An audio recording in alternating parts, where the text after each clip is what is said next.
Hey y'all, how y'all doing? I'm doing all right. See, that's reminded me of I watched Aretha starring Jennifer Hudson maybe about 3 weeks ago, maybe even a month ago now. Y'all and her mom sang with her, how's Aretha doing? She says, I'm doing just fine. So channeling my Aretha Franklin. Good evening. How are you all doing? Welcome to Sip and Say with Stephanie.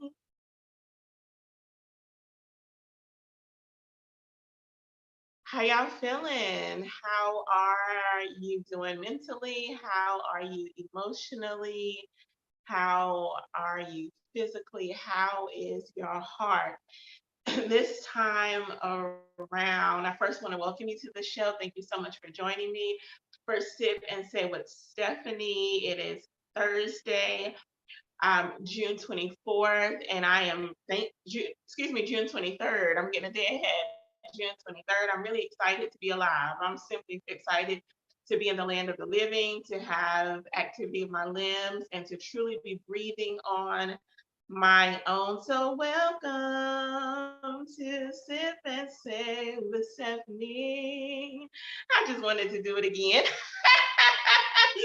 So again, I know I've already asked you, how are you doing? How is your heart? How is your mind? How are you doing? Let's see how I'm doing. I am doing, I'm physically I'm tired.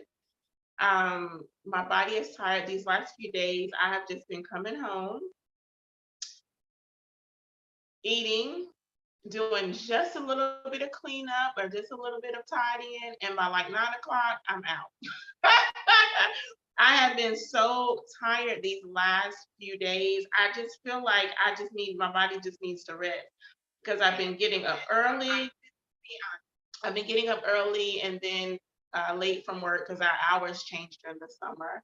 And it's been a challenge. I'm gonna have to say I'm not as young as I used to be, and it's been a challenge. So, but I'm thankful. I'm thankful that the Lord has woken me up every single day this week to get to work and halfway on time. And I get the work done that I need to get done in the time that I've been allowed, and then I slide on up the road to get home so that I can do what I need to do here. I'm going to do some major cleaning up this weekend because last weekend I did some sitting. Like I just sat. One day, I think I sat in my recliner all day. I got up to eat, got up to use the facilities, and that was it. But I needed that time. I only did that one day for the weekend. I needed that time. But like this weekend I'm gonna have to do some, like I need to do some I've done some sweeping, but I need to do some deep cleaning. Like I need to get some mopping done. I need to deep clean the bathroom. Like there's some stuff I'm gonna have to get done this weekend. And so that's what I'll be doing this weekend. So I'm back to how I was feeling, right? So physically I'm feeling good. My eyes feel a little heavy right now. I can feel that. Um, I can feel my body wanting to just sit and do nothing, which we're gonna do after this and after I eat, and then I can rest. Um, Emotionally, I'm doing better today. Like I feel like I've been on an emotional roller coaster the last few weeks. I can't tell you why. I just feel like it's just been an emotional roller coaster, and it just has been what it's been.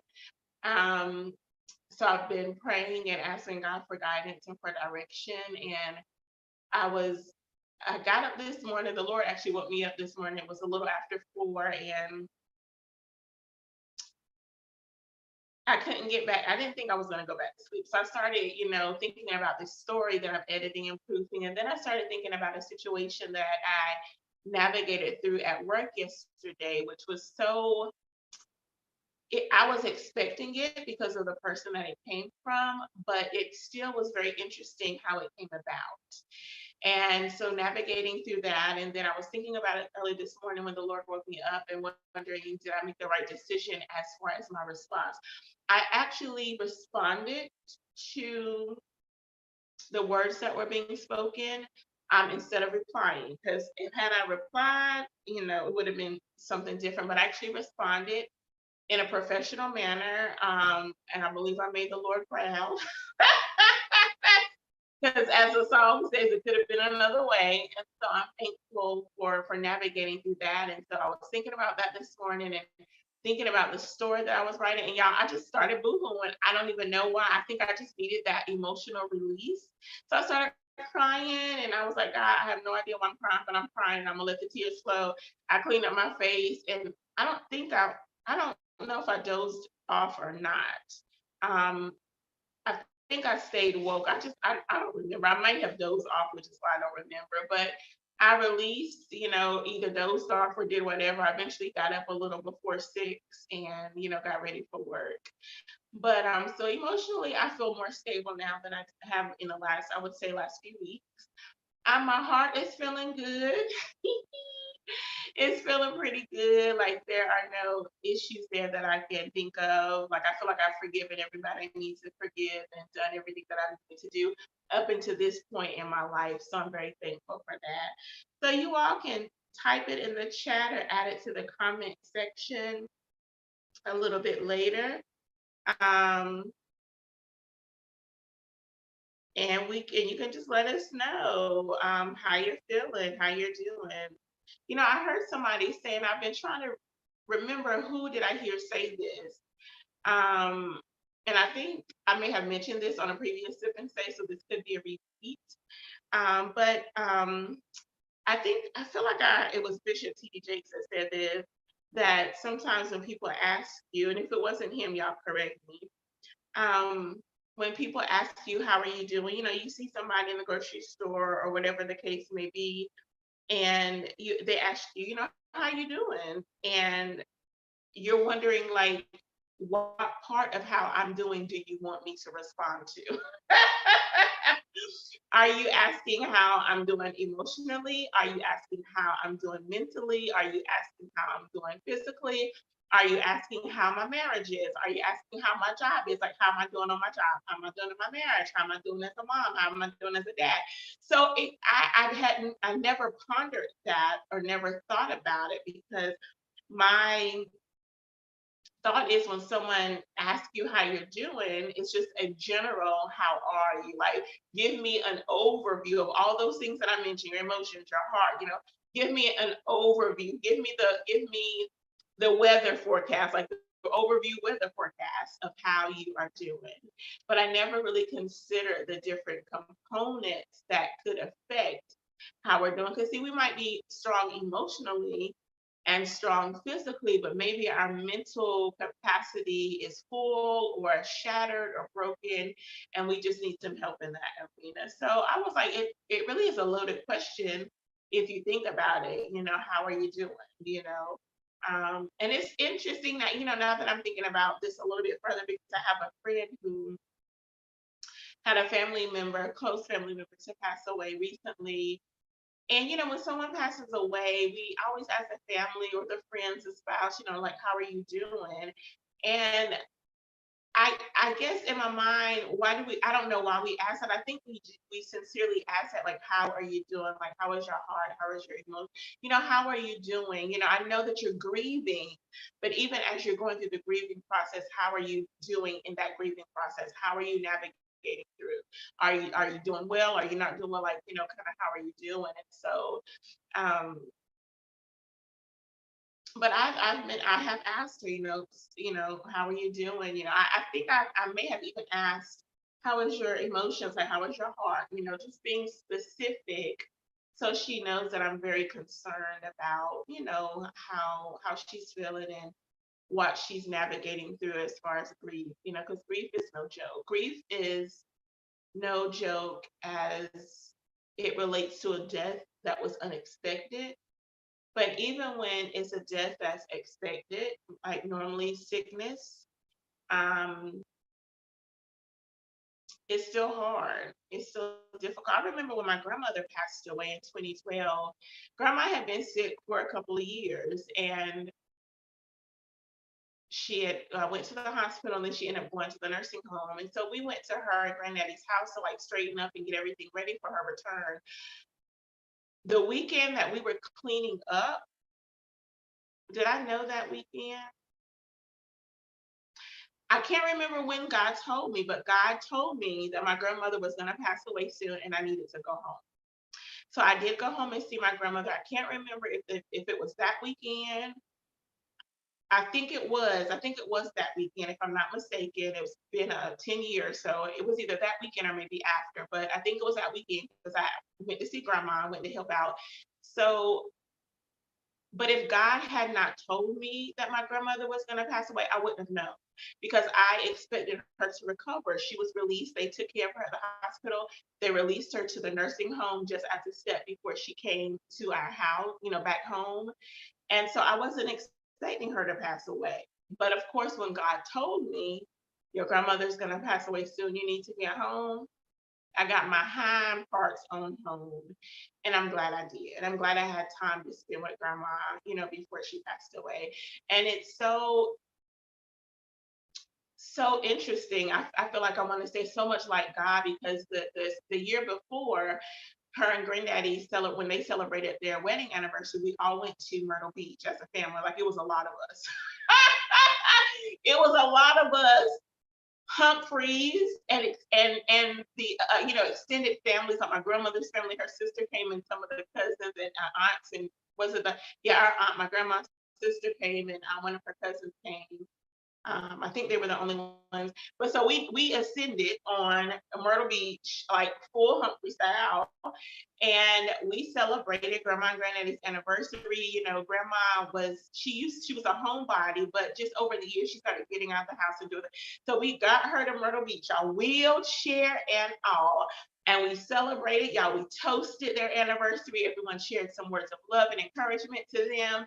And so it was so wonderful and so amazing to have that last like family reunion, if you will, with grandma. And then, a few months later, the Lord called her home. And so so when death comes, even if it's expected, it's still hard. Like grandma's death, even though God told me, it was so hard. Like I can remember sitting, like I was able to bring one of the flowers home. I forget, it's a tiger. I can't remember what the tree is called. It was a beautiful tree.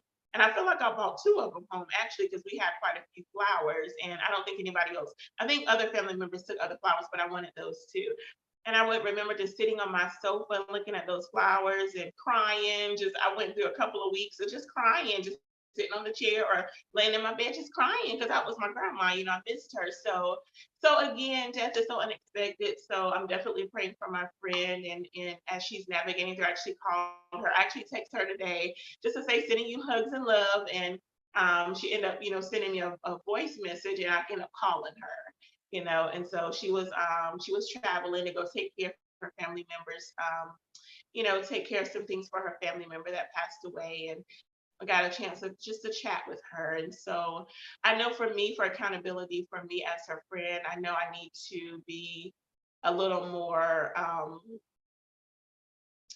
like make sure I'm messaging her, keeping in contact with her. I did go see her and her family, I think a week. It wasn't last week, so it had to have been the week before. And then we've talked a few times since then. And I think it's been since the weekend when we talked, and then I sent the message today. But I need to just send her more. I just want to make sure that she knows I'm here for her, during this difficult time. And I'm thankful for our friendship and that she's been very transparent about how she's feeling. And if y'all have any advice for me of how to support her, just let me know. Like I just, really want to love on her and support her during this time. And so if y'all again have any advice, any suggestions, then surely let me know. I did take food over, and we cooked, like she had already started cooking, but I cooked what I brought over. Took some chicken and cooked some vegetables. And so we sat and ate and talked, and it was so good to visit with her. And so yeah, so anyway, so just wanted to share that.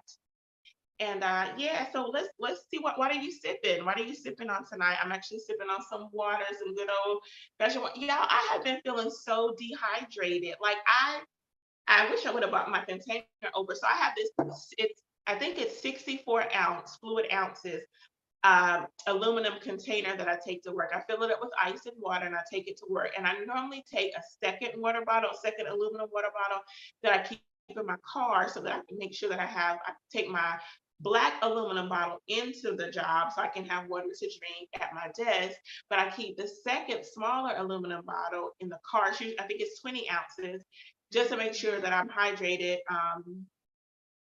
On my way to work and after. And y'all, I have been drinking some water and I still feel like I cannot get enough water. Like I don't know. I'm gonna look, I don't think anything's wrong with me, but I'm gonna look it up and see. See if there's something going on that maybe I'm not aware of. And I don't know if that's why I've been feeling so tired lately, because maybe I'm not getting enough water. But I've been drinking like let me show y'all this. Okay, so this is my Prayer Warrior cup my auntie gave me. So I've been sipping on that since I've been home a little after 6. But this right here, this my big mug. I was like, I need a second drink of water. It's condensating on my table. But this is my second mug of what I'm sipping on. And before this night is over, probably before this hour is over, I'm gonna be finished with both of these. Well, I'm talking, so I probably won't be finished, but I'll be finished once this program is over. Because like I said, I've been feeling so dehydrated, even though I'm drinking. So I don't know. There might be something going on. I'll check it.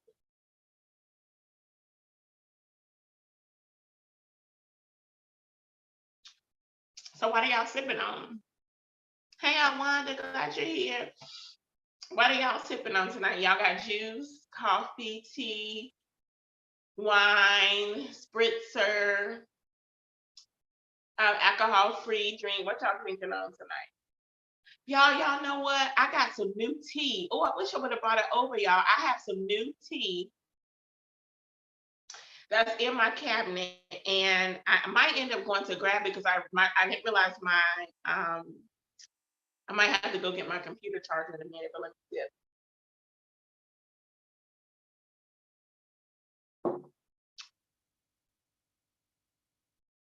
So I got some new tea. I went to the farmer's market this past Saturday, and I love going to the farmer's market because, of course, things are natural. You support the local farmers and the local businesses that are present. And I met this young lady.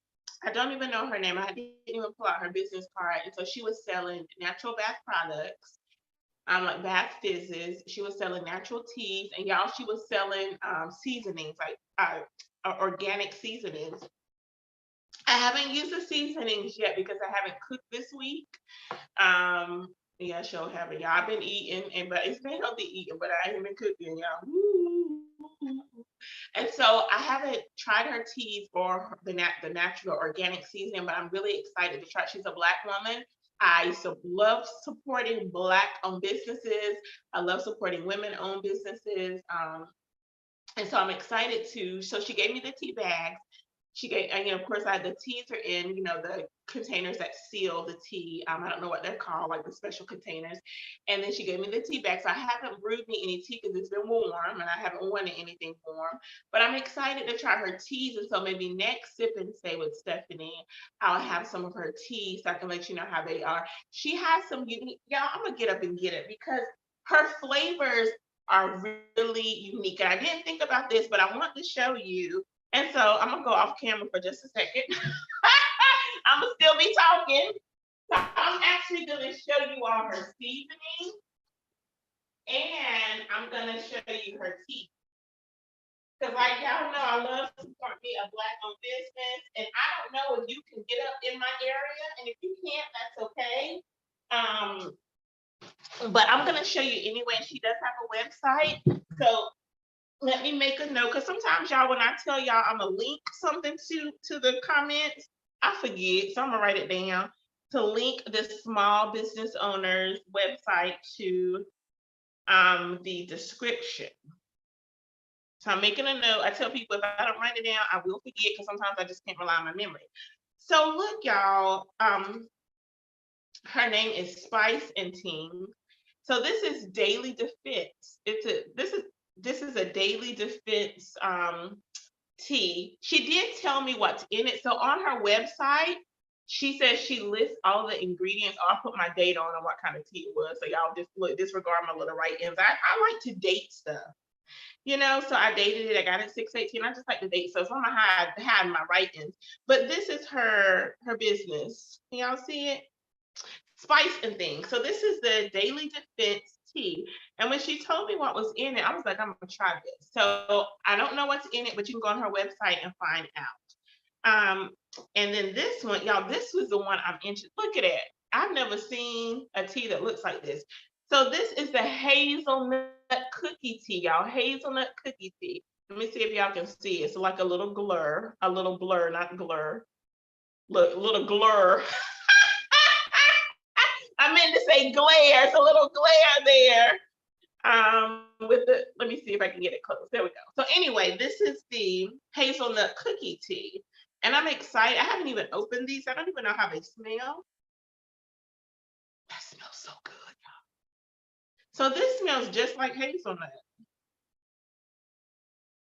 Y'all, this smells, look at it. This smells just like hazelnut. I don't know if you can see it. Let me see if I can back it up and maybe bring it closer. It smells really good. She didn't have any open. She said she normally has samples, but she was rushing and didn't get samples ready to smell. So of course everything was sealed, sealed so that it could be sold. But that hazelnut cookie smells really good. If these teas are really good, I might end up getting these for some Christmas presents, y'all, for my family members who love tea or who I think might want to try some tea. So this is a Daily Defense. And y'all know, y'all, it smells just like medicine. I hope it don't taste like medicine, but it smells just like medicine.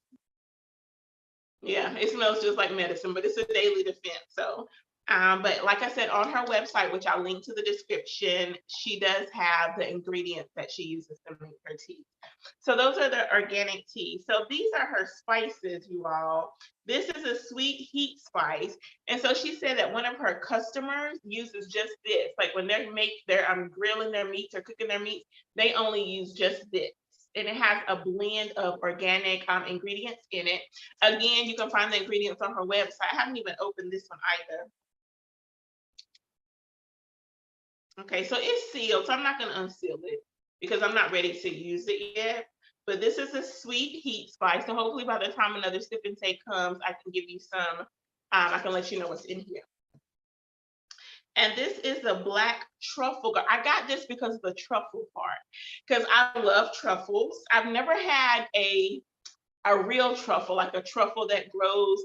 I can't remember where truffles grow, but it's one region. I don't think we have any truffles growing in North America. But like the bakery made truffles I love, but I've never had like a real truffle. Of course, they call it a croquet. I've never had one, but I would love to try it. So I got this for the name because it's a black truffle garlic. And so that's what it looks like, the black truffle garlic. And she did tell me what's all is in here, because before I bought any of this, she told me what was in all of them. So yeah, I'm gonna link. I know this is the third time I said it, but I'm gonna link that business to the description because you can order online from her. I think the teas were either $4 or $5, and the spices were, I think one was $5, one was $6. So very inexpensive for this to be organic. So she orders her spices from local markets or wherever she can get it from an organic market, and she combines them to make her own spice. So I'm excited to be using those and trying those. So look, y'all, we're gonna get into just a little bit of news tonight. I don't have a lot of news, didn't have a lot of time to do a lot of research. So I'm gonna give you this little bit of news and we're gonna move forward. So y'all, let me so y'all, this happened in New York. So while it doesn't affect me in North Carolina, I thought it was interesting because we've been talking about gun laws and the Second Amendment. And so I thought this was interesting just to share with you in case you wanted to know.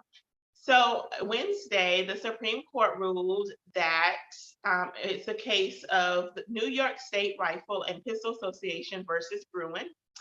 And it involves a state requirement that applicants for concealed carry permits show proper cause in order to be approved. So their proper cause is considered a unique need for individual protection.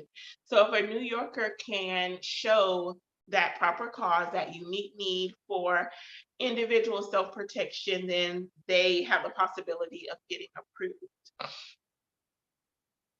Um, to carry a handgun in public. This is to carry a handgun in public. So the Supreme Court ruled that well, let me just read what it says. So this is Justice Brett Kavanaugh. This is what he said. He said, why isn't it good enough to say I live in a violent area and I want to be able to defend myself? Like, why can't you just say that and be able to carry the gun in public? A pistol in public, excuse me, let me be specific, a pistol in public. He goes on to say, that's a real concern, isn't it? With any constitutional right. If it's the discretion of an individual officer, that seems inconsistent with an objective constitutional right. So in other words, he's saying people should be able to carry their pistol, open carry their pistol, because it's a constitutional right. And even though Justice Kavanaugh didn't say this, but it's of course based on the Second Amendment. So the New York Solicitor General, her name is Barbara Underwood. She argued in the court when this went to the lower courts last year that multiple. So let me read the statement.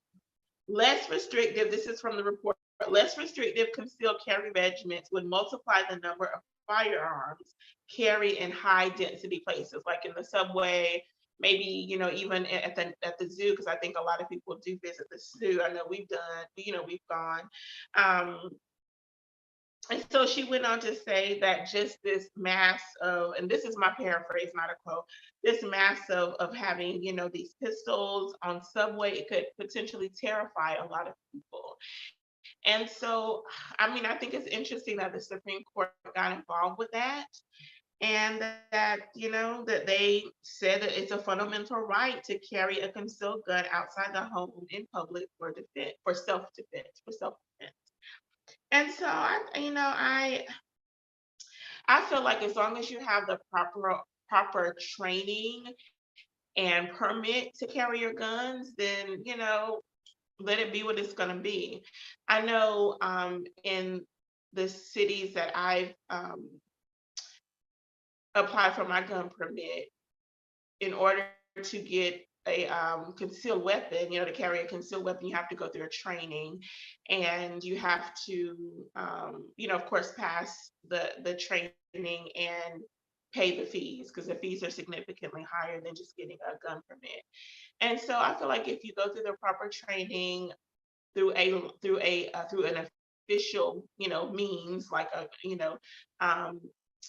and you're given that, you go through your background check and do all the other required things in order to get your concealed carry, you should be able to do that.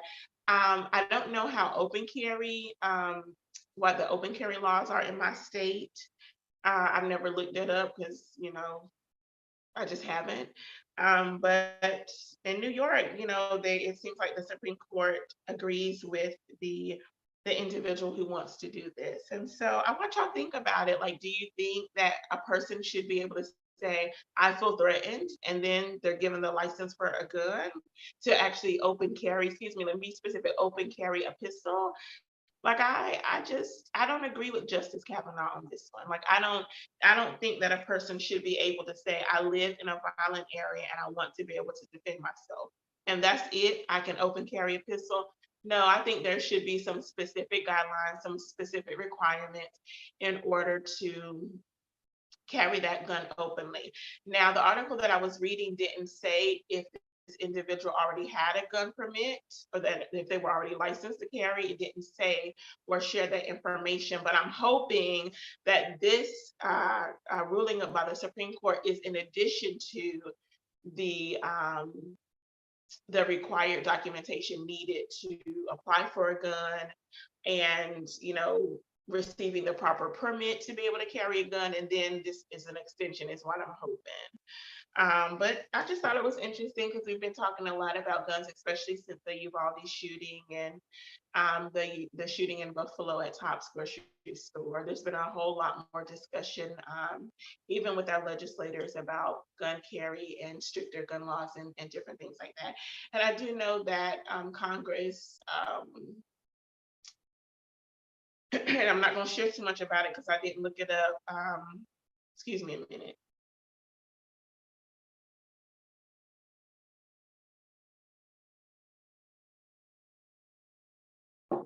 As a matter of fact, I forgot to look it up.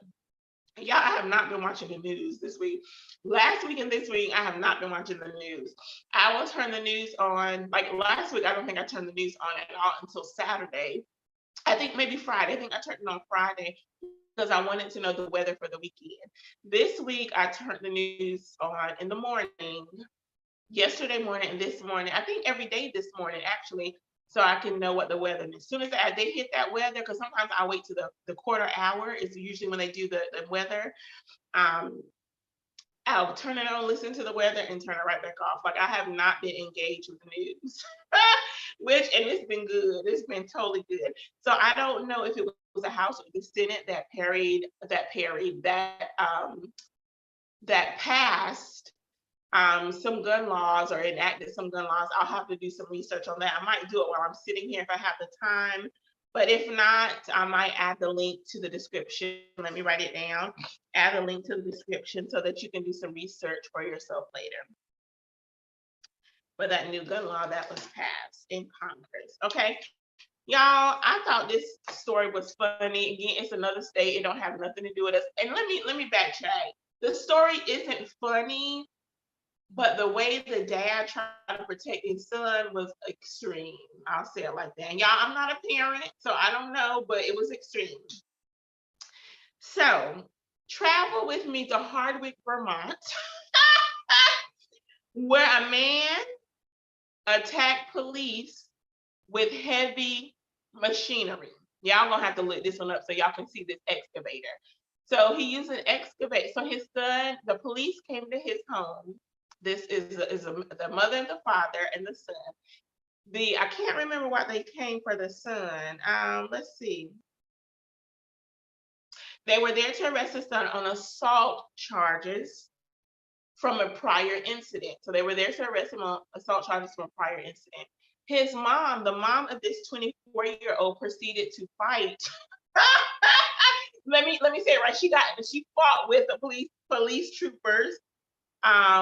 Trooper Velasquez and Trooper Gage. She got in a scuffle, got in a little fight with them over them trying to arrest her son. And then dad decided there was an excavator in the on the, I don't know, it looked like from the picture that I saw, it was their house in the driveway, and they had a car like parked in front of the house, and it looked like the excavator was like right in front of the car. And so I'm thinking it was maybe on the street from the picture that I saw. Y'all, dad jumped into this excavator, not excavator, but excavator. Ooh, my 4-year-old nephew would make sure I said that right. Because he loves all things construction and tools and trucks and bulldozers and construction trucks. And so he loves all that. So he would get Auntie correct. The excavator. Let's see what he did with it. Let me make sure I'm reading it right. So he lowered the bucket of the excavator and swung it, y'all. Swung it at the police. If you don't know what an excavator looks like, it is the machinery that you have your cab, like the body of the excavator is here, and then you have the piece that kind of goes up here, and then there's a piece that kind of bends down that holds the bucket. That's the excavator. And he swung that bucket at the police officers. Y'all, needless to say, the police didn't just take the son in, but all three of them got arrested that day. Let me say that right. They were taken into custody, and they were charged. They were charged. The dad was charged with let's see what they charged him with. Uh, so the dad is charged with reckless endangerment and assault on a protected official. The mom is charged with impeding an officer, and then of course they arrested the son. So the mom is Amy Tallman, the dad Brandon Tallman, and then the son. No, I'm sorry. The dad is Wayne Tallman, the dad, 52. The mom is Amy Tallman, 48, and then the son Brandon, 24. So this is what they allegedly did. And y'all got to look this one up and see the picture. There could have been a video, but I didn't check the video. I was just looking at the pictures like I cannot believe this is really happening. So the report said that a trooper did point a gun at the dad, but he didn't shoot.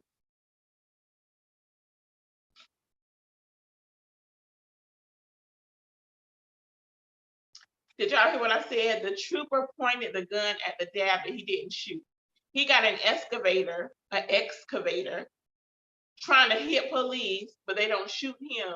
But you got black men holding up their hands like this, get shot in the back of the head, running away. No threats, no danger to the police officers, but they get shot anyway.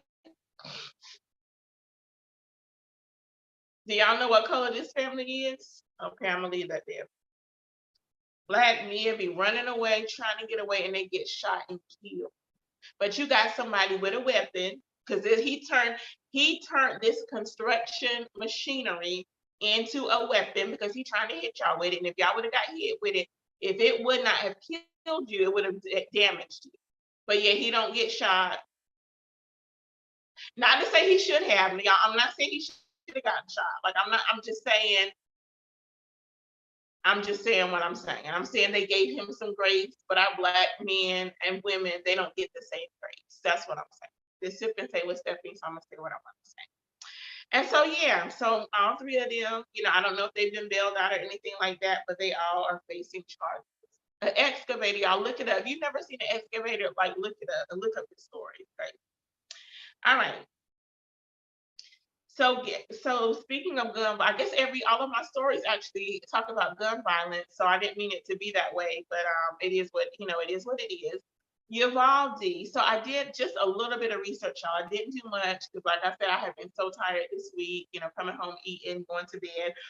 But I'm going to share some news with you about Uvalde, which you probably have already heard because you may have been watching the news all these weeks, where I've been missing the news all these weeks. It took police officers more than 70 minutes. I think I mentioned this at another Sip and Say, but I have a few more details for you. It took officers more than 70 minutes before the gunman in the Uvalde shooting at Robb Elementary School, before he was shot and killed. 70 more than 70. That's an hour, more than an hour and 10 minutes. I found this interesting and I really like this. This particular school district is called the Uvalde Consolidated Independent School District. That's the name of their school district. So y'all, I did have a moment of tickle because I was like, Uvalde Consolidated Independent. How you gonna be consolidated and you're gonna be independent? But that's neither here nor there. But they actually have a district police officer. Like I like that. Like our schools, we don't have district police officers that I'm aware of. But I like that they have like their own district police officer, to handle whatever his duties are. And so I do like that they have that officer specific to that, to that school district, like I said, to do whatever duties he, was hired to perform or elected to perform. But the school district's police officer, he is currently on administrative leave for how it is perceived and the documentation that says he didn't handle this particular school shooting, I guess, in a manner that's acceptable. And so he's on administrative leave. his name is Pedro Arredondo, and a month after the Uvalde shooting was just recently placed on leave, so about a month after the shooting. And this is what the superintendent said. The superintendent of the Uvalde Consolidated Independent School District said this. His name is Hal Harrell. From the beginning of this horrible event, I shared that the district would wait until the investigation was complete before making personnel decisions. I respect him. I respect him on that. Today, I am still without details of the investigations being conducted by various agencies, which is a little, that's, I mean, it's been a month and he still doesn't have the reports and the details. Like, that's a little disturbing. That's disturbing.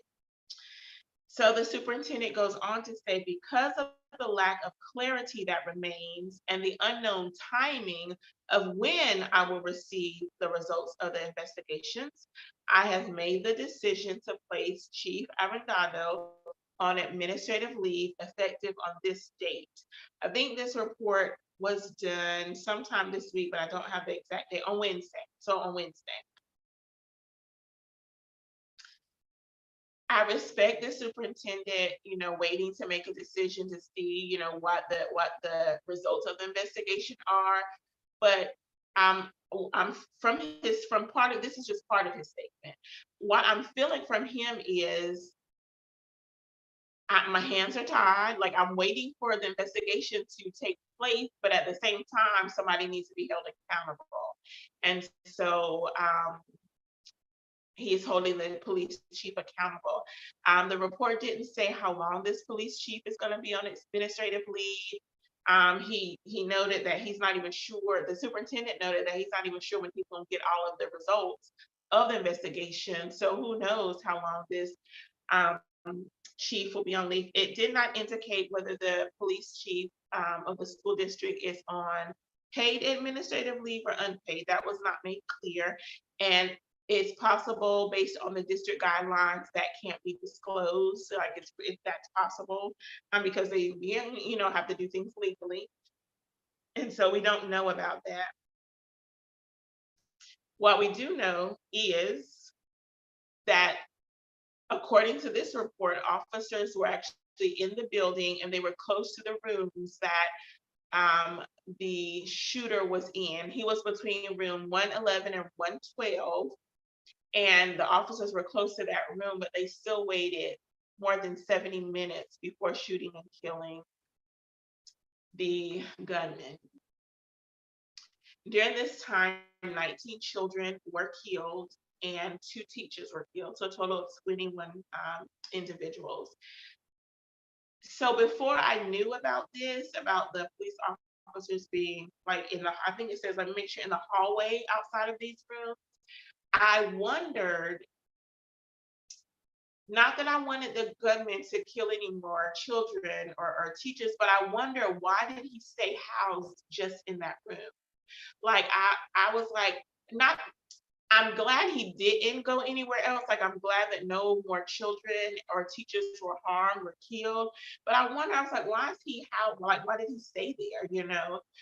Because I'm thinking of other school shootings where, the gunmen or the gunmen's or the gun persons walked the hall trying to just kill as many people as they could. But now my question is answered because there were police in the hallway, so he couldn't go anywhere else. Y'all, I can't imagine the heartbreak and the grief that these parents and these family members have gone through and are still going through, especially knowing that there was a possibility, even if it was a 10%, even if it was a 2%, 50%, there was a possibility that more lives could have been saved. And to know that law enforcement, who should be protecting us, protecting those children, protecting those teachers and other school staff members, waited so long. Like, I can't imagine, how they're feeling, or how they're navigating their heart and their emotions and their mental state having this information. Like it's disturbing to me, and I'm nowhere near Texas. Um, but it's something wrong. Like, how are y'all feeling? Or what do y'all think about it? 70 more than 70 minutes, y'all. Wow. I haven't been able to settle on that or move past that quite yet. But anyway, that's what happened. As I was reading the report, which I'm not gonna read any more of it, but as I was reading more of the report, there was a lot of blame going on. Well, we didn't have directions to storm the room or this and that, or it was this agency's fault or this agency's fault. I don't know why when a mass shooting or a school shooting or whatever happens, I don't fully understand why people just won't be responsible for the part that they play. I don't understand that. I hear like I know in my human state that we don't want that type of weight on us. Like we don't want to be the one that gave the order for police officers not to storm the school and look for that shooter and hope, kill him or reprimand him, probably kill him. And I can understand you not wanting to be blamed for that because that's 21 lives.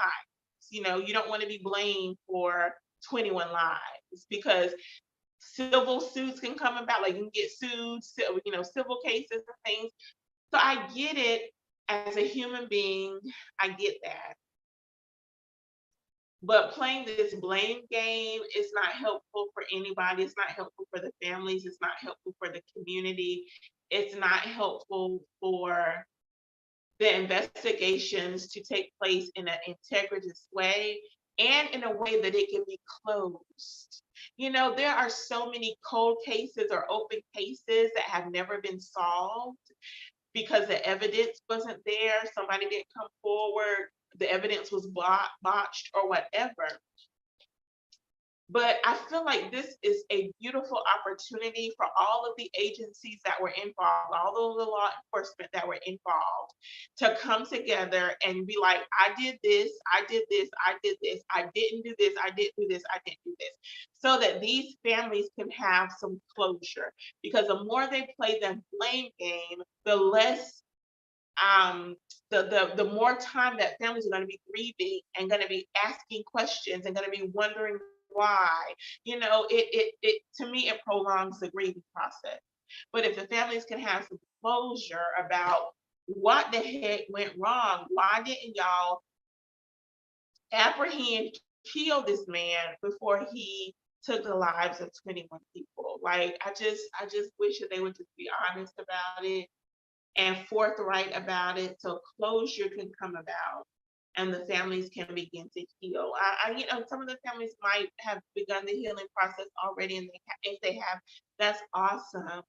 But closure helps. It's a component of, in my opinion, the healing process, especially when it comes to murder, when it comes to death. I believe that closure can help with the process. So maybe the agencies, the law enforcement agencies, maybe they will get together and get it right. I didn't see if there were any body cam videos available. I may do some research on it and I may not, but if y'all do some research on it, y'all let me know. I don't know if the officers had their body cameras on. And if they did, they may not have released those yet, because y'all know sometimes the police can modify a video to make it favorable for them. Let's just say how it is. They can modify that video to make it favorable for them. And so I don't know if video was taken and if video was released. Okay. I do want to make mention of the mom. There was a mom, y'all, that ran into that doggone school and she got her two sons out of there. I'm like, yes, yes, yeah, I'm with her. I would have probably done the same thing. She said when she got there, officers actually handcuffed her to keep her from going into the school. But I can't remember which law enforcement agency, because there were a few there, and I can't remember which law enforcement agency she said told the officers to uncuff her. She said as soon as they uncuffed her, she took off running towards the school. She jumped the fence. Mama jumped the fence, got in that doggone school, and she got her kids out of there. She said she could hear the gunshots. And she said she went to her first son's school. I'm sorry, her first son's classroom, and they seemed to be okay. And she heard the gunshots closer that side. She went to get her other son's classroom. She said the teacher didn't want to let her in then, but she eventually was able to get both of her sons out of there. And she also noted that the law enforcement agencies, because it was, like I said, more than one agency there, she said that the law enforcement agencies were being more aggressive towards the parents, trying to keep the parents out of the school instead of going in to do what they need to do within the school. But that mama won't play it, and I don't blame her. Yeah. So she was able to get her babies, out of there. And so, but yeah. And at the time she went in, she reported that there were no police officers in the school. So I don't know what time she got there. I do remember her saying that they did have, and if this has been reported, they had an award ceremony. Like, it was, end of the year, so they had an award ceremony that morning, and she was saying how I feel like she said she got off work to come to the award ceremony, and her two boys wanted to take a picture with her, and she was like, "No, I'm all dusty and stuff from her job," and it was like, "Come on, mom, take a picture with us." So she took a picture with them, and she was saying she was so glad that she took that picture with them, because it really could have been the last picture that she took with her boys. And she was saying how that may have been true for some other families. Like, the pictures, the celebrations that they had during that morning may have been all they had, because of the shooter that entered the school. And so she actually said after the award ceremony, they took the picture. She went back to work. She said 10 minutes. I can't remember if the mom said, the mom's name is Angelique Gomez, Angelique or Angeli. I'm thinking it's Angelique Gomez. She said 10 minutes. I can't remember if she said if it was 10 minutes after she got to work. I feel like she said 10 minutes after she left the school. But whatever that 10-minute time frame, whether it was 10 minutes after she left the school or 10 minutes after she got back to work, it may have been, I can't remember, but y'all listen to the report and get that for yourself. I really can't remember. But she said she got a text message from somebody to say, that there's a shooting at the school. She said she hightailed it, like she was pumping the gas, to get back to that school to rescue her boys, and she did. Y'all can't stop these mama bears. She was like, I don't care what agency out here. I'm going in here to get my children. I'm going to get my boy. I don't care what y'all say. I'm going to get my boy. This is me talking. But yeah, she was so great. Like, she's a hero as far as I'm concerned. She went into the school, and some people may say she was stupid. You are entitled to your opinion. I say that she's brave, and I say that she's a hero to her children. She is my mama came and rescued me. My mom came and saved me from this gunman. She did what the law enforcement agencies did not do. So yeah, Miss Angelica, man, got her kids talking about some mama bear. That's what I'm talking about.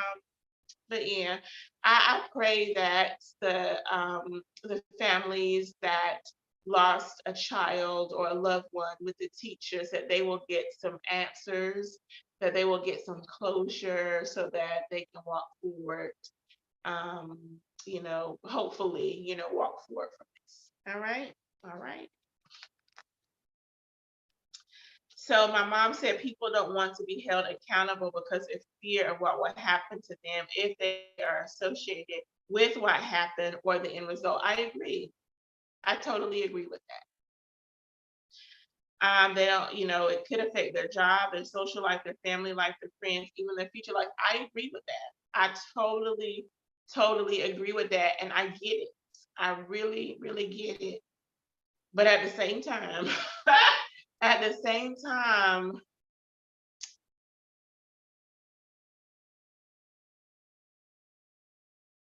accountability needs to happen. And in order for that to happen, people have to be honest about what was going on. I was reading the report for Uvalde, and even the excuse me, and even the mayor was saying that there was a he said that there was the DPS director called Colonel Stephen McGraw, that he was supposed to be giving reports, another law enforcement agency. He was supposed to be giving reports about what happened in Uvalde at Robb Elementary School, and the mayor hasn't even been able to get information from this colonel like he should, as consistently as he should, and as thorough as he should. To me, if you're not being upright, if you're not being not upright but forthright, then I feel like you're hiding something, like you're trying to cover your tail so that you won't be held responsible or held liable for what happened. And then, and I'm not gonna say that. I'm gonna just keep that there. But yeah, it's yeah. But again, I pray that those families are comforted and that they will get the answers that they're searching for and the answers that they need. They actually had a city council meeting that the families were at, and the chief police officer of the school district, he didn't show up at the meeting.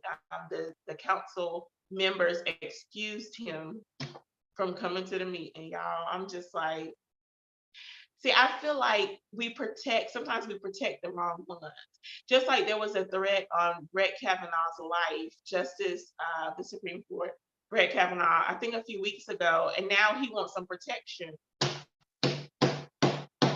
Are you serious right now? Like, I'm not gonna say it wasn't that big of a deal,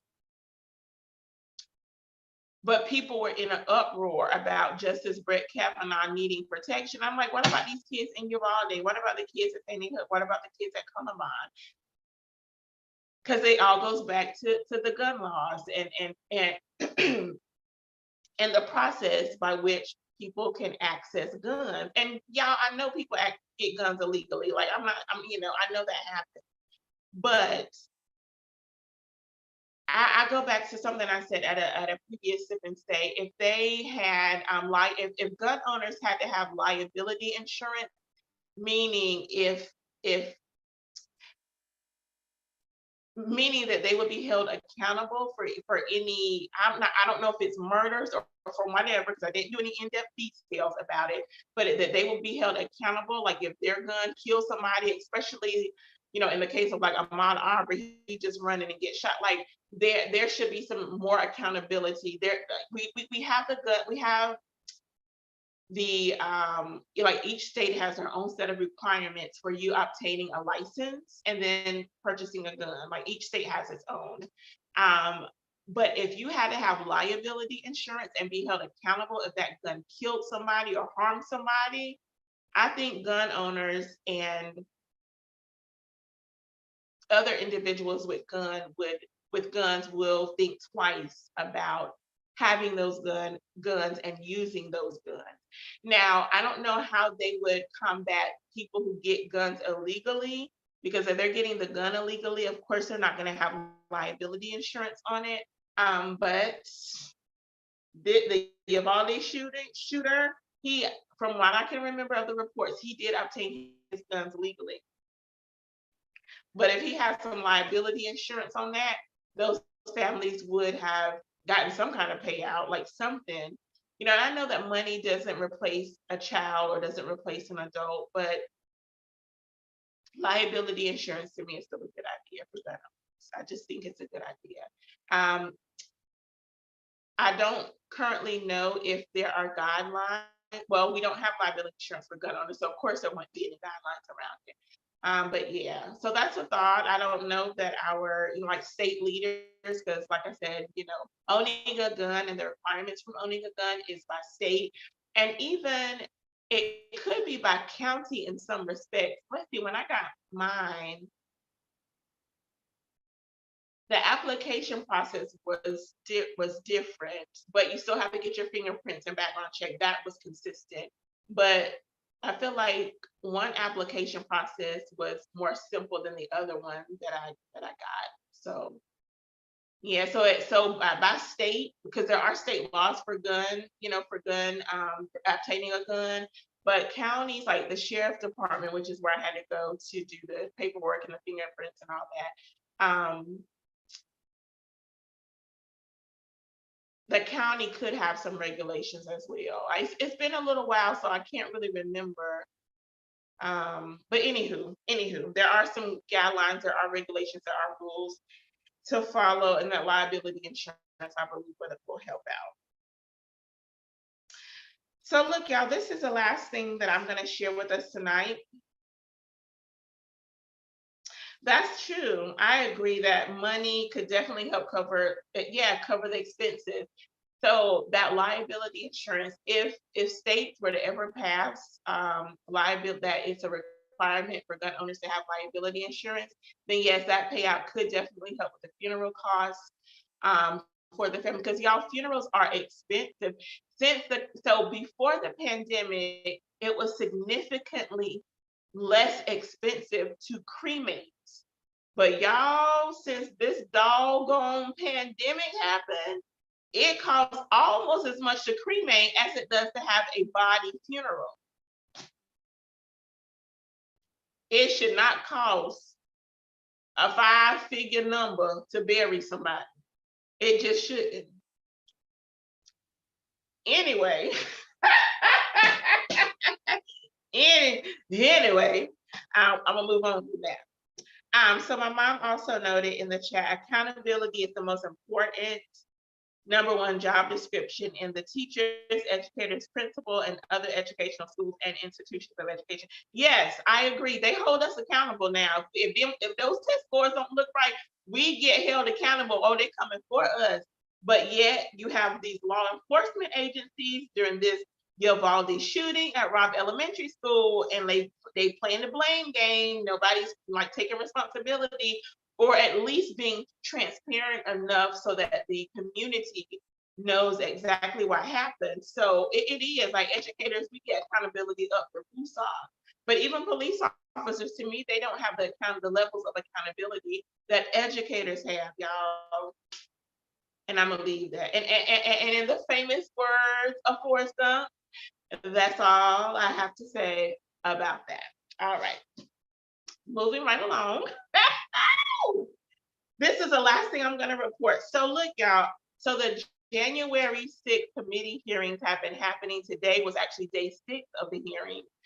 I have not listened. Let me see. I listened to a part of a one. I listened to just a little bit, just a tiny little bit of the hearings that took place. I just didn't see it, wasn't really interested in it. I probably should be interested in it, but not enough for me to sit there and just listen to the testimonies and different things happening. I may go back and like while I'm cleaning this weekend and just put it on so that I can get my hearing, because I usually like to listen to music when I'm cleaning. So maybe I'll put it on and get some of the reports. I think the day that I listened, it was a lawyer, might have been 2 lawyers. I think it was like maybe the second day, maybe the third, but I think it was the second or third day that I was listening to a little bit of the testimony. But anyway, I mentioned the January 6th hearings because if you haven't been listening, go back and watch. It's been live streamed, so you can, watch it while it's going on. And then you can go back and see the streaming on whatever channel you choose to watch it on. But there was a young lady who testified on day 4. Her name is Wandrea Moss. They call her Shay. So Wandrea Shay Moss, she is a former Georgia election worker, and she testified at the January 6th hearing. This is what some of the things that happened with her after she let me see if they blame, let me make sure.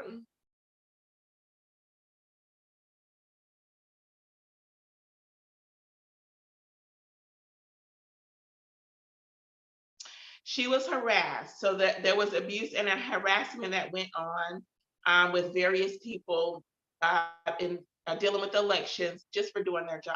And so Miss Wandria was one of them. She said that she received hateful and racist threats over Facebook. This is one of the quotes. Somebody posted, and I saw this one, y'all. This one was on Twitter. I saw this one. It said, "Be glad it's 2020 and not 1920." Somebody actually posted this on a public social media site, y'all. That's just how bold these folks is. So again, there were death threats against her, racist remarks, hateful remarks towards her on Facebook, like on a social media site where all the free world could see.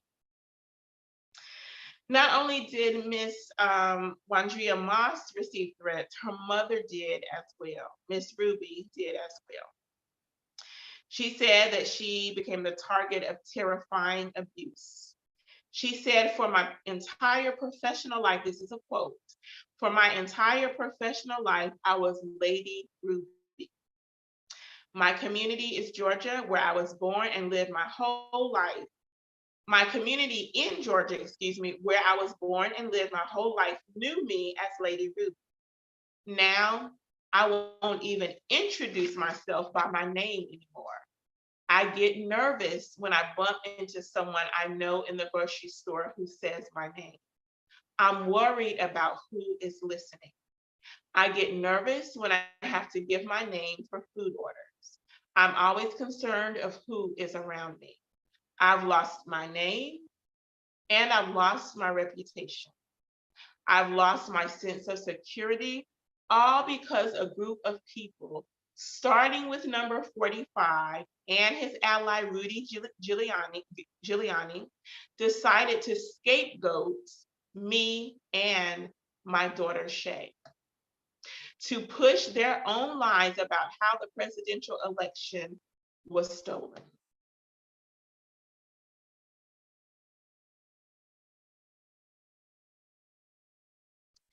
Miss Ruby went on to say, "There is nowhere I feel safe. Nowhere. Do you know how it feels to have the president of the United States target you? The president of the United States is supposed to represent every American, not to target one. But he targeted me, Lady Ruby, a small business owner, a mother, a proud American citizen who stood up to help Fulton County run an election in the middle of the pandemic." That's the end of her quote.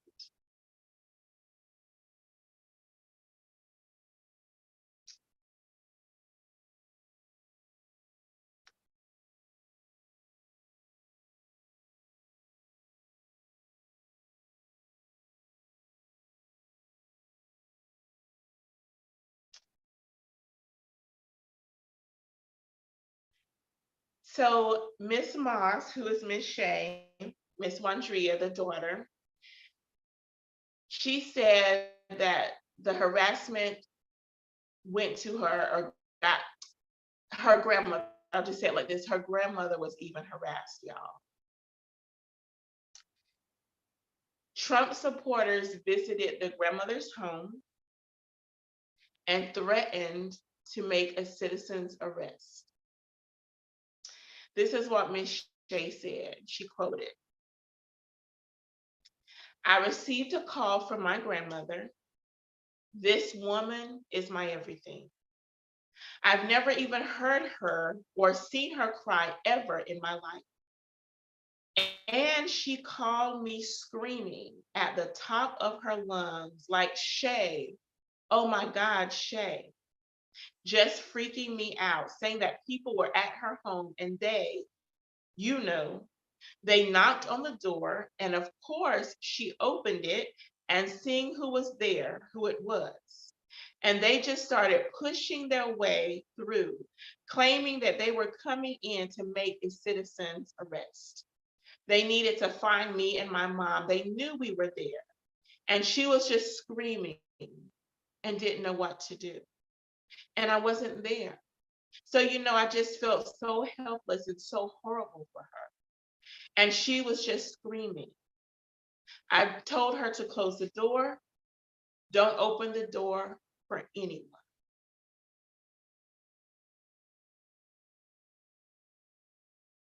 So we have a mother, a grandmother, and a daughter that was harassed, that has been harassed because Donald Trump did not want to accept the results of the presidential election of 2020.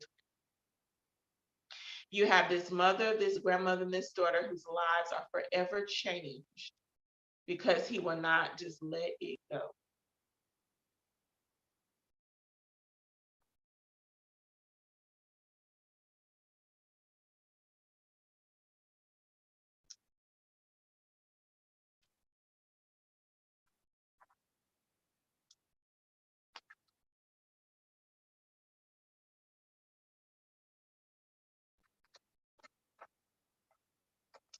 Miss Shea went on to say, as it relates to her family, she went on to say, I felt like it was my fault for putting my family in this situation.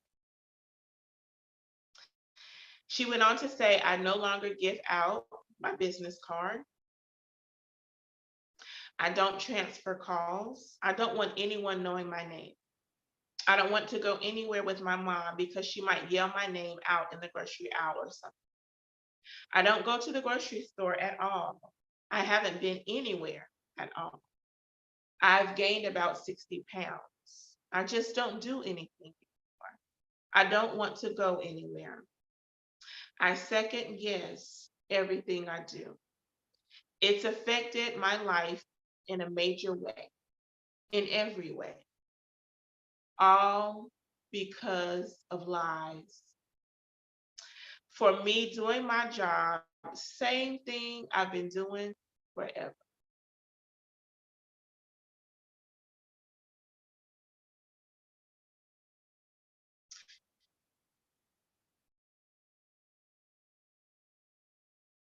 The sad that what this mom and this grandmother and this daughter went through is horrible.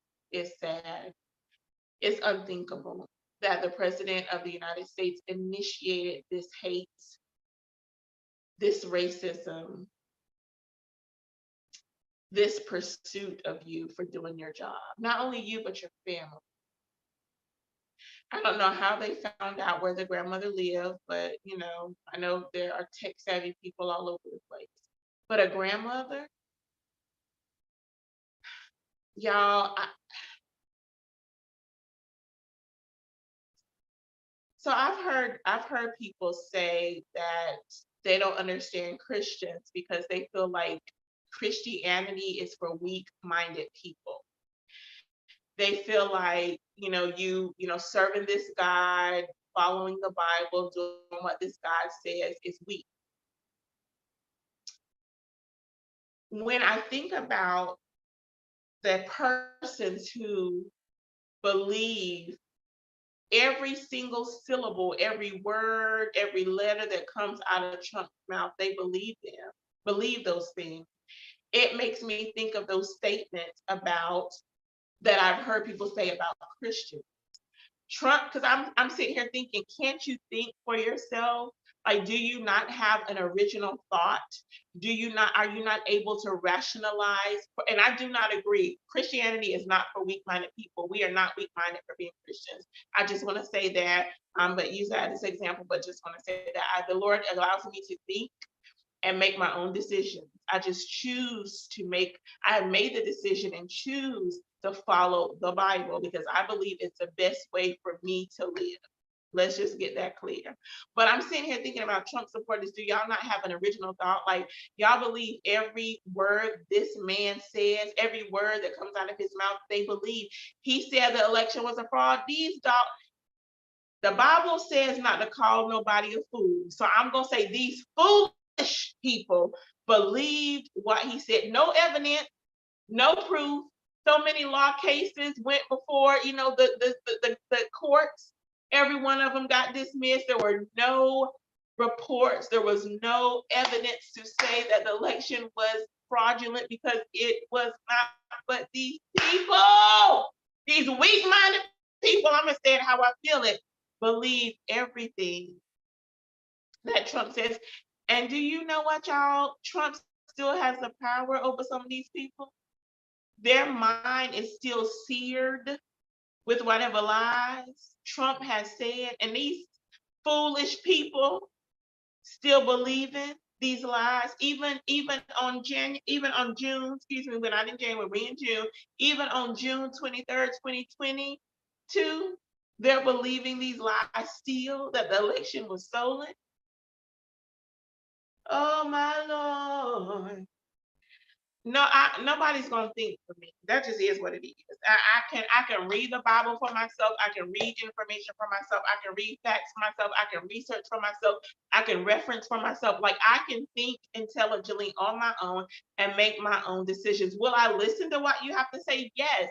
Will I listen to sound wisdom and sound advice? Yes. But ultimately, I have a strong mind. Hey, if you didn't know, you better ask somebody. I'm strong-willed. I have a strong mind, and I'm gonna make my own decisions. I will gather information, but ultimately I'm gonna make my own decisions. So this family has been hurt.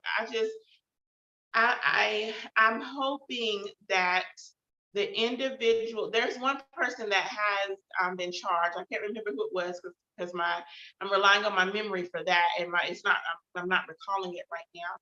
But there have been several individuals charged for the insurrection, like the insurrection on the Capitol January 6th. But I'm thinking if there was somebody in Trump's camp that has been charged. But the people, the insurrectionists, the home, what you call them, the domestic terrorists, some of them have been, charged all along. And I don't know where my thought pattern was going, but anywho, I'm hoping that everybody responsible for this January 6th, 2021 domestic terrorist act, I hope they are held accountable, from Donald Trump, Rudy Giuliani, and whoever else, senators, a House of Representatives, I don't care who you are, what position you hold. I hope and pray that everybody who had even a text message going through will be held accountable. Y'all wanted to talk about, and I haven't talked about this because I'm just not going to, but I'm just going to mention it for comparison purposes. Y'all wanted to talk about Will Smith and Chris Rock. Y'all should have been talking about Justice Clarence Thomas and his wife, whose name I can't think of right now, and all the backhanded stuff she's been doing as a part of this January 6th insurrection.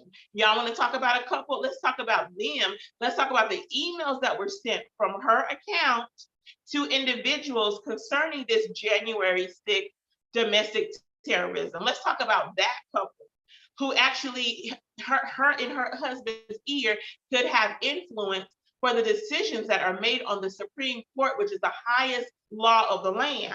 Let's talk about that. How about that? Let's have some conversations on that.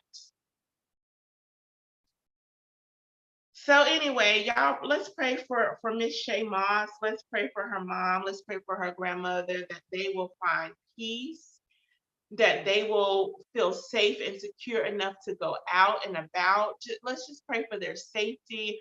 Let's pray that the Lord will restore their peace of mind. Let's pray that the Lord will restore their security and their safety in Jesus' name. Let's just lift them up in prayer. Amen. Amen. So y'all, that is all that I have to share on tonight. I'm gonna finish my little corner.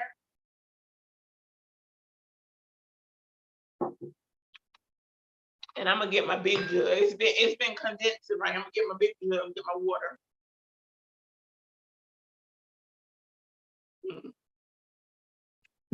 My ice that melts is not as cold as I want it to be. But yep, that's all the news that I have to share with you all. So this week was actually supposed to be the summer gathering, y'all. I've been too tired to do. I have 3 sermons ready. No, I'm sorry, let me backtrack. I have 3 sermons outlined, but they are not fully ready. but I am going to work on them this weekend. And next Wednesday, Thursday, Friday, my flyers are already ready. I've already updated the website. The flyers are ready. Next Wednesday, Thursday, and Friday, the 29th, Wednesday, the 30th, Thursday, and the 1st, July 1st, Friday, I will be bringing the word right here on the Stephanie Humphrey channel, 7, I really want to say 7:30 because of the time. I don't get home to after 6 now. I really want to say 7:30 because I'm not going to be before y'all long. So let me make sure of 7 or 7:30. I did put 7 o'clock on the flyers, but I'm going to, because sometimes y'all, I don't get home to close to 6:30. So I was thinking, and I felt like the Lord, spoke 7:30 because I wasn't thinking about 7:30. But sometimes I don't get home till about 6:30, somewhere between 6 and 6:30, kind of depend on when I leave. But I might end up changing the time to 7:30. Just check on the website, check on befreeministriesnc.org. That way it'll give me enough time to get home and get settled and get my mind focused on delivering the word. Okay, so the time may change. Either way, it is firm that next Wednesday, Thursday, Friday is the summer gathering. Our theme is from surviving to thriving. I am learning a lot and I'm loving the outline that the Lord gave me. So I believe that the Lord will be with us, that He will be in the midst, that He will bring a word that we need in this season. Amen. Amen. You all, I'm still editing and proofing. I'm actually, y'all, I told y'all, I think last Sip and Say, that I have written my first trilogy. I have a book 1, book 2, and a book 3. So look, so this is what happened. So I wanted each book to be equal in words. Like I wanted the word count to be equal because that would mean that the books, once they're published, would be equal. Y'all, that didn't happen. So I originally was going to publish 3 separate books. The first, book 1 was going to be released in October. Book 2 was going to be released in November. Book 3 was going to be released in December. So I'm working, just talking, praying. I just talk out loud to the Lord. Just like I'm talking right now, I just talk out loud to the Lord, And so I just felt a prompting from the Holy Spirit, just make this one book. Because y'all, I was struggling trying to figure out how can I get these words equal. So book 1 and book 3, the wording was pretty equal, but book 2, I was struggling to get a good word count for the content of book 3. For the content of book 2. So it's just gonna be a book 1, book 2, book 3, but it's gonna be all in one book. All 3 books are gonna be into one. I'm so excited. I don't know when I'm gonna release it yet because I'm still in the editing and proofing stages, but I'm hoping to have it ready by Black Friday, like by November, so that you can get it and give it as Christmas presents. I don't know what the cost will be. It'll be over $15. I do know that might be 20. I'm not quite sure yet. I'll let you know when time gets closer. I am going to, when I get closer to finishing the editing and the proofing, I will release at least chapter 1. Oh my gosh, it's a mess, y'all. I'll release at least chapter 1 so I can whet your appetite for the official book release. The title of the book is A Long Time Coming, and each book has its separate title as well, and that's already outlined in the book. That part is ready to go. So it's about y'all. Look, y'all, the mama is a mess. This mama is a mess in this book. So this book actually it was supposed to be like a short novel like the rest of my books are, but it has turned into an almost 130,000 page book, which is why I knew I needed to break it down. But as I was typing the story, I actually started this story last November for NaNoWriMo, National Novel Writing Month. I actually wrote the book then. And it was may have been about 60,000 words then. Because I remember going, we write a 50,000 word novel in 30 days. And so I remember I was over 60,000 then. But so when I was going back to edit and proof, I kept writing. And more of the story came, and I kept writing and I kept writing and I kept writing. So now I'm just shy of, I think I'm at 128,000 and something. And even during the editing and proofing process, I'm adding little things here and there. I don't know if I'll hit 130,000. If I don't, I'm okay with that. I'm not even trying to get there. I didn't even try to get to 128,000, almost 129,000. I wasn't trying to get there, but the characters kept talking and they kept speaking and they kept sharing their story. So I'm writing, and so this is what we have. So the mom is a mess. Like the story opens up with the mom and the daughter. The daughter just graduated high school. Like mom and daughter are just leaving the high school graduation. So the mom gets a present. Oh, y'all. Oh my gosh. The mom gets a present for her daughter. I'm not even gonna tell y'all what the present is. But when y'all, let me see, is it in chapter 1? I don't think the present comes in chapter 1. So I don't know if I'm gonna share that present as a sample, but she gets her daughter an unusual gift as a part of her graduation. It's a graduation package, and within the package is a unique gift. And it is interesting. The mom is very interesting, and I love her. I love her for her strength, and I love her for her flaws. And so it takes you through this young lady who just graduated high school, and it takes you through her life and the dynamics of her family and love relationships and her friendships. Oh my gosh, it's a mess. But anyway, I'm excited to share it with you. Once, like I said, I just finished book 1 earlier this week. So I started book 2 last night. No, either last night or Tuesday night. I think I finished editing book 1, I think maybe Monday. And I think last night or either Tuesday night, I can't remember, I started editing book 1. So I think I'm still on chapter 1 actually. So, but like I said, once I get to book 3, I'll release so y'all can, read the sample. I don't want it to be too far away from the book release because I don't want you to lose interest. But it's a mess, y'all. What y'all think the gift is? I'm curious, and y'all have to tell me what y'all think this gift is because it's a mess. So, anywho, I will release that soon and very soon. If the Lord bless me to live, I will release that soon and very soon. Okay, y'all. Well, I am done. I'm gonna get ready to figure out what I'm gonna eat because I took out some meat, but I haven't cooked not one. I told you I have not cooked not. I have not cooked not one thing. Wait a minute. I cooked some bacon. When did I cook my bacon? I may have cooked bacon either Sunday or Monday. So maybe I cooked just my bacon because I wanted some breakfast. I made some bacon, egg. Didn't have any cheese to put on. Well, I have cheese, but I didn't put any cheese on it. So I think for dinner Monday, I did like a bacon egg and I did my biscuits. So that's the only thing I've cooked this week. So I need to cook something so I can eat something, right? All right, y'all. So I hope to see you all next Wednesday, Thursday, and Friday for the summer gathering. Y'all be blessed. Y'all take care. Y'all be kind to yourself. Be kind to others. Take care of your mental health. Take care of your spiritual health. Take care of your social health. Take care of your emotional health and take care of your physical health. Get off that TV, get off that social media and go to bed, get you some rest. All right. All right, y'all. Y'all take care.